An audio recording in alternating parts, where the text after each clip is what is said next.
फिर 1 साल तैयारी करी, लेकिन सिर्फ जेई मेंस क्लियर हुआ, जेई एडवांस क्लियर नहीं हो पाया। Oh sir. हाँ, केस में फर्स्ट अटेम्प्ट था? हाँ, फर्स्ट अटेम्प्ट में मेरी रैंक अच्छी आ गई थी, 202 आ गई थी।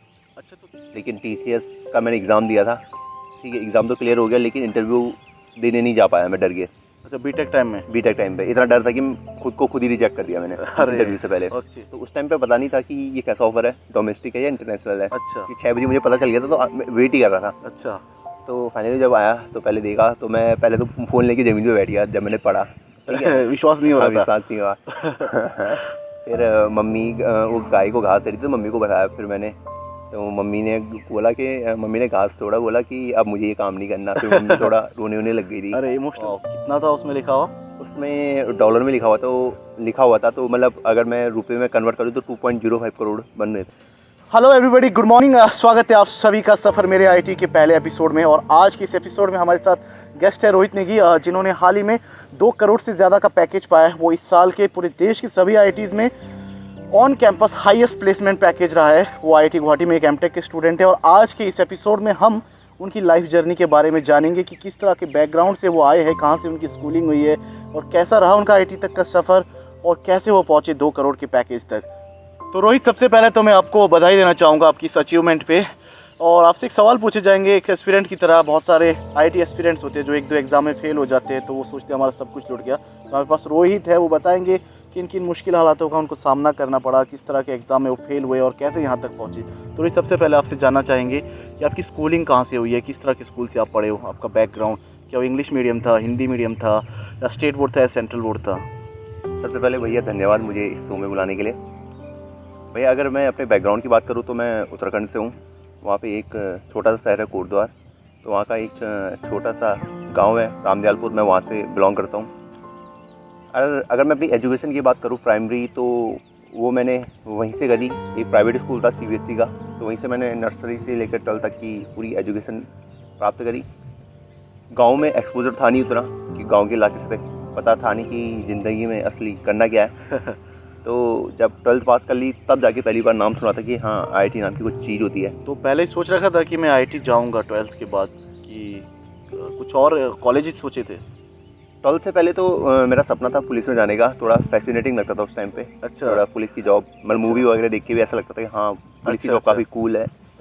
लेकिन फिर बाद में हम थोड़ा उत्तराखंड और हिमाचल में, आपको पता ही होगा, आर्मी वाला? आर्मी और होटल मैनेजमेंट का बहुत ज़्यादा क्रेज़ है। आर्मी का क्रेज तो बहुत ज़्यादा है। इन चीज़ों का क्रेज़ बहुत ज़्यादा है। तो मैं लेकिन दुबला पतला था, तो आर्मी में जा नहीं सकता था। अच्छा। और होटल मैनेजमेंट में मेरे घर वाले रेडी थे नहीं मुझे भेजने के लिए। तो आपने खुद ही सोच लिया था कि मैं आर्मी के लिए फिट नहीं हूँ? हाँ, मैं बहुत पतला था, वो होता ही नहीं कुछ, मैंने अच्छा। सोचा ही नहीं। अच्छा, फिर कैसे हाँ। टर्निंग पॉइंट आया? फिर टर्निंग पॉइंट शुरू हुआ कि मेरे दोस्त कोचिंग के लिए जा रहे थे आईआईटी की, देहरादून, 12th के बाद? 12th के बाद। तो मैंने सोचा चलो मैं भी चल लेता हूँ उनके साथ। अच्छा। तो उनको मैंने ज्वाइन कर लिया था। अच्छा। फिर 1 साल तैयारी करी, लेकिन सिर्फ जेई मेंस क्लियर हुआ, जेई एडवांस क्लियर नहीं हो पाया। ओह। तो उसकी वजह से मुझे एक स्टेट कॉलेज में एडमिशन लेना पड़ा, जीबी पंत इंजीनियरिंग कॉलेज। कहाँ पर है ये? ये वहीं है पौड़ी गढ़वाल में, उत्तराखंड में ही है ये। अच्छा अच्छा अच्छा। तो आपने वहाँ से बीटेक किए? हाँ, वहाँ से मैंने बीटेक किया, BTech in computer science. Computer science में किया आपने बीटेक? तो बीटेक के जो 4 साल थे, आपने उस वक्त सोच लिया था कि मैं अभी भी आईआईटी जा सकता हूँ, कि आप बस मतलब अब भूल चुके थे आईआईटी का जाने का सपना? भैया अगर सच बोलूँ तो कॉलेज आके तो सब भूल गया था।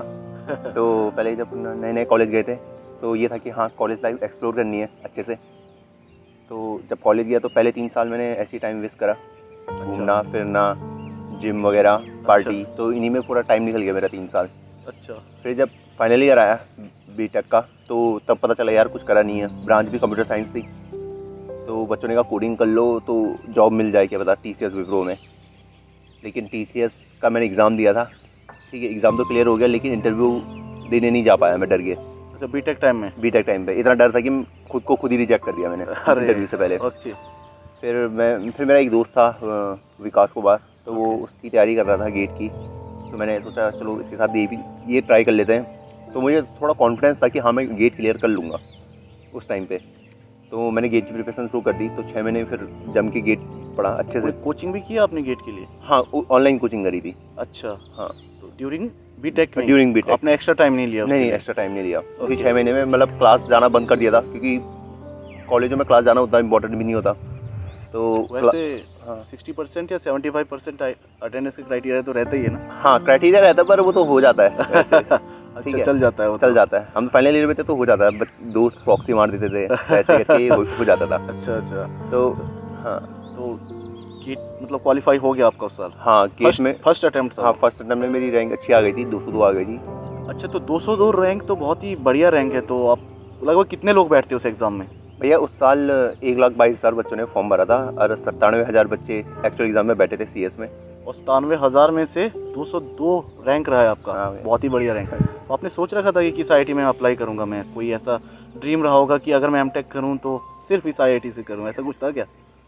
जब गेट प्रिपरेशन शुरू करी थी तो हर बंदे का ड्रीम होता कि IIT बॉम्बे जाए, वहाँ से करे। ओके।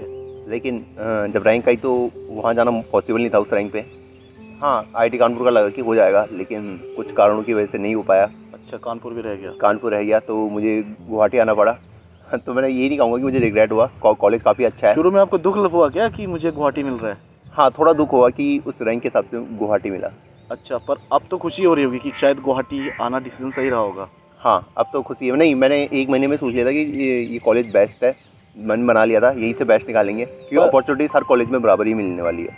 तो आपकी एडमिशन ऐसे टाइम पे हुई है जब लॉकडाउन था पूरे देश में? ऑनलाइन ही हुई होगी सारी सब क्लासेस और प्रिपरेशन भी? हाँ भैया सारी प्रिपरेशन ऑनलाइन ही हुई। सिर्फ उससे पहले प्लेसमेंट से पहले सिर्फ 3 महीने आए थे कॉलेज।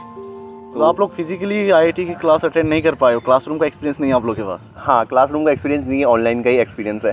तो कैसा लगा आपको? यहाँ के प्रोफेसर्स कैसे हैं? प्रोफेसर काफ़ी अच्छे हैं, काफ़ी नॉलेजेबल प्रोफेसर हैं। प्रोजेक्ट बनाए काफ़ी अच्छे बनाए, काफ़ी बेसिक से शुरू करवाया। मतलब जो बीटेक में मिस हो रहा था वो यहाँ की कंप्लीट हुई चीज़ें। तो ये जो आपका M.Tech टाइम का प्रोजेक्ट है, ये कहीं आपको आगे चल के काम आया, चाहे वो प्लेसमेंट में हो या कहीं पर भी हो? हाँ M.Tech का जो मेरा मेन प्रोजेक्ट है वो मेरा प्लेसमेंट में काम आया। मतलब पूरा डिस्कशन उसी पे प्रोजेक्ट पे चला था। तो क्या था आपका प्रोजेक्ट? मेरा प्रोजेक्ट ब्लॉकचेन के ऊपर है, जो अभी टेक्नोलॉजी चल रही है, ट्रेंडिंग। ब्लॉकचेन टेक्नोलॉजी पे था। तो जब प्लेसमेंट का टाइम आया तो वो भी तो ऑनलाइन ही रहा होगा ना? हाँ भैया सब कुछ ऑनलाइन ही था। तो आप घर पे बैठे ही प्लेसमेंट में अपियर हुए हो? हाँ भैया। इंटरव्यूज़ में? हाँ तो उसकी प्रिपरेशन भी की थी क्या आपने? हाँ प्रिपरेशन तो 1 साल से चली रही थी, रोज कोडिंग करते थे। अच्छा, और इंटरव्यू की प्रिपरेशन वगैरह? इंटरव्यू की भी खुद से ही करी। मतलब कैमरा ऑन कर दिया अच्छा, और बोलते रहो, क्योंकि सब ऑनलाइन ही करना था तो कैमरे बहुत से बढ़िया। फ्रेंडली होना वेरी गुड। बनना था। तो लगभग आप कितनी कंपनीज में अपियर हुए इस प्लेसमेंट में? भैया मैं 50 कंपनियों में अपेयर हुआ था, क्योंकि मैक्सिमम क्राइटेरिया वही था 50 कंपनियों का। 50 में अपियर होना ही है? मतलब मैक्सिमम आप उतने में हो सकते हो। अच्छा, मैक्सिमम उतने में? हाँ तो मतलब सभी बच्चे इतने में हो जाते हैं अपेयर। और मतलब 50 में तो एक में प्लेसमेंट हो ही जाएगी, एक हाँ, नहीं हाँ किसी जी, न हाँ। किसी की। हाँ। तो आप उन 50 में से क्या सभी में सिलेक्ट हुए या किसी ने रिजेक्ट भी किया आपको? पहले कोडिंग राउंड था। अच्छा। तो कोडिंग राउंड में ये होता है कि पहले आपको इंटरव्यू के लिए शॉर्टलिस्ट होना पड़ता है। तो मैं 17 से 18 कंपनी में शॉर्टलिस्ट था। शॉर्ट लिस्ट हुए हो? हाँ। और सभी के इंटरव्यू क्वालिफाई कर लिए थे? हाँ, क्या होता है कि आप अगर पहले कंपनी में अगर आपका हो जाता है तो क्या आप सेकंड में बैठ सकते हो? नहीं नहीं नहीं नहीं, ये अगर फर्स्ट कंपनी में हो गया तो उसके बाद आप एलिमिनेट हो। अगर आपने ऑफर एक्सेप्ट कर लिया हाँ तो आप अगले राउंड में नहीं जा पाओगे? नहीं, ऑफर एक्सेप्ट करना ही पड़ेगा। करना ही पड़ेगा। रिजेक्ट का ऑप्शन नहीं होता। तो आपकी पहली कंपनी कौन सी थी? तो मेरी पहली कंपनी ऊबर थी। वही हाँ, जिसमें आपकी हाँ प्लेसमेंट जी, हुई है? हाँ जी। अच्छा, तो आपको पता कब चला कि मतलब जैसे ही आपका इंटरव्यू हुआ, क्या नेक्स्ट डे ही आपको पता चल जाता है कि आपको इतने का पैकेज मिल रहा है? क्या रहता है प्रोसीजर, क्या रहता है? पैकेज तो पहले से पता रहता है, कंपनी पहले बता देती कि ये इतना हम पैकेज लेके आ रहे हैं। अच्छा। तो सब पहले डिफाइन रहता है। तो मेरा एग्ज़ाम स्टार्ट हुआ था, रात को हुआ था 12:55 पे AM पे रात को शुरू हुआ था। और 3 राउंड का इंटरव्यू था, 45 मिनट के 3 राउंड। रात को आपका इंटरव्यू चल रहा है? हाँ रात भर चल रहा था। तो सुबह 5:30 बजे तक ख़त्म हुआ। तो मैं सुबह उठता हूँ जल्दी, तो रात को थोड़ा नींद भी आती है मुझे, तो इंटरव्यू थोड़ा मुश्किल था। तो मैं चाय पी के कर दे रहा था इंटरव्यू बार बार, ताकि जगह रहूँ। अच्छा। तो 5:30 बजे सुबह तक ख़त्म हो गया था पूरा इंटरव्यू। उसके बाद जब इंटरव्यू ख़त्म हो गया तो 6 बजे POC का मैसेज आता है, जो सबको ऑर्गेनाइज़ करा रहा था। कि आपको ऊबर की तरफ और से एक ऑफ़र है। और इस साल का वो on campus highest placement package रहा है पूरे देश के IITs का हाँ जी, अब तक का। हाँ जी। तो कैसा रहा रिएक्शन आपका और घर वालों का? मैं बार बार रिजल्ट स्क्रॉल कर रहा था कि आए कि 6 बजे मुझे पता चल गया था, तो मैं वेट ही कर रहा था। अच्छा। तो फाइनली जब आया तो पहले देखा, तो मैं पहले तो फ़ोन लेके ज़मीन पे बैठ गया जब मैंने पढ़ा। ठीक है। विश्वास नहीं हो रहा था? विश्वास नहीं हुआ। फिर मम्मी वो गाय को घास दे रही थी, तो मम्मी को बताया फिर मैंने।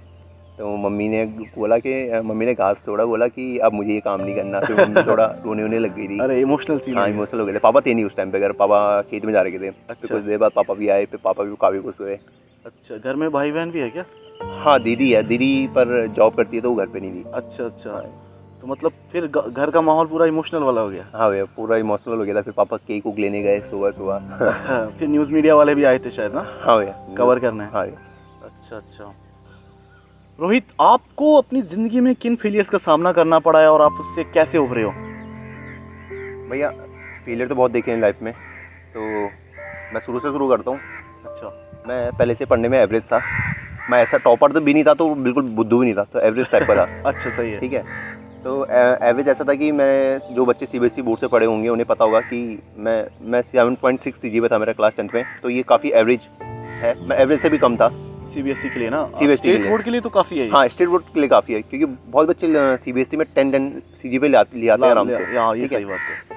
तो इसलिए कम था। तो वहाँ से मैंने सोचा यार थोड़ा ग्रो करते हैं। तो फ्रेंड बनाए फिर अच्छे।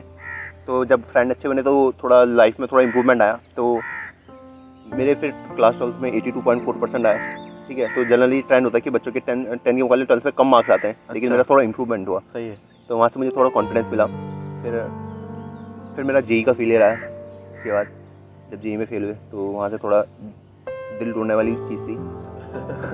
फिर मैं कॉलेज गया, तो कॉलेज में भी कुछ परसेंटेज कुछ खास थी नहीं, 73% बनी। अच्छा, बीटेक में 73 है। हाँ, वो भी लास्ट सेमेस्टर में ऑनलाइन था, इसलिए थोड़ा ज़्यादा हो गई। ठीक है। अच्छा, बीटेक भी ऑनलाइन टाइम का ही है? हाँ, मतलब एक लास्ट सेमेस्टर ऑनलाइन हुआ था। सेमेस्टर ऑनलाइन है। 2019 2020 का है। हाँ। अच्छा। हाँ, तो फिर तो ये फेलियर मैंने देखे थे। और एक फिर टीसीएस का फेलियर में जो आपको बताया कि डर के मैंने खुद को खुद ही रिजेक्ट कर दिया बीटेक टाइम पे? बीटेक टाइम पे। अच्छा, पर अगर आप उसी दिन सब कुछ हार गए होते तो आज यहाँ तक नहीं पहुँच पाते। सही बात है। रोहित, आप एक एवरेज स्टूडेंट रहे हो, स्कूल में हो या कॉलेज में हो, तो ऐसी कौन सी स्ट्रेटेजी थी जिसने आपको एवरेज स्टूडेंट से एक टॉपर स्टूडेंट बना दिया?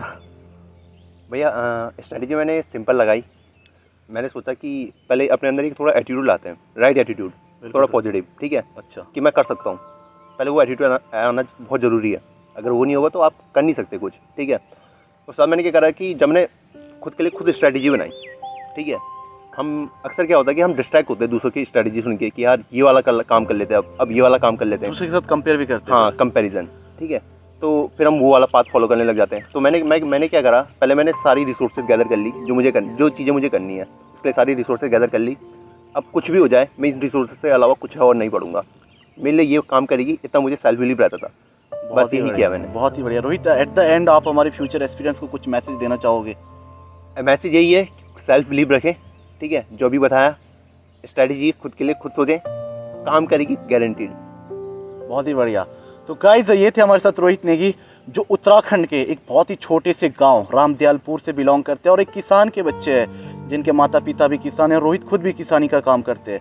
उस गांव से उठ करके देश की प्रशिक्षित संस्थान IIT गुवाहाटी तक वो पहुंचे हैं और इस साल का पूरे देश के सभी IITs में ऑन कैंपस प्लेसमेंट में हाईएस्ट पैकेज 2 करोड़ से ज़्यादा का उनको इंटरनेशनल ऑफर मिला है।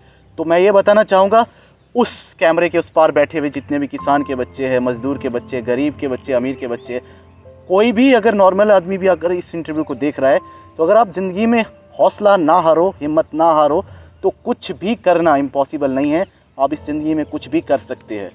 तो इसी के साथ आज की इस एपिसोड को हम यहीं पर ख़त्म करते हैं। आप लोगों के साथ फिर मुलाकात होगी, तब तक के लिए अलविदा।